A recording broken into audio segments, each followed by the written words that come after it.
ভারতীয় মহিলা দল বাংলাদেশকে লজ্জাজনক ম্যাচ হারিয়ে এশিয়া কাপের ফাইনালে চলে যায়। দ্বিতীয় সেমিফাইনালে শ্রীলঙ্কা ভার্সেস পাকিস্তান, এদের মধ্যে যে জিতবে তার সঙ্গে ফাইনাল খেলবে ভারত।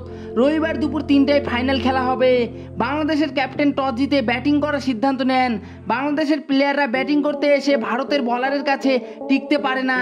একমাত্র বাংলাদেশের ক্যাপ্টেন নির্গর সুলতানা 51 বলে 32 করেন ও সারানা আক্তার 18 বলে 19 রান করেন, যার ফলে বাংলাদেশ 20 ওভারে 8 উইকেট হারিয়ে 80 রান করেন।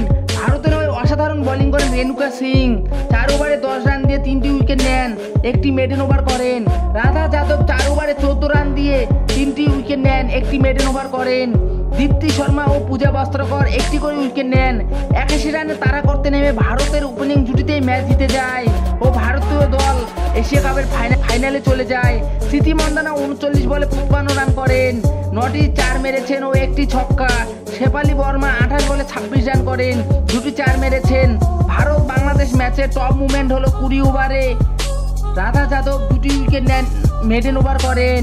স্মৃতি মান্ধানার লাগাতার হাফ সেঞ্চুরি, যার ফলে ভারত লাগাতার ম্যাচ জিততেই থাকে।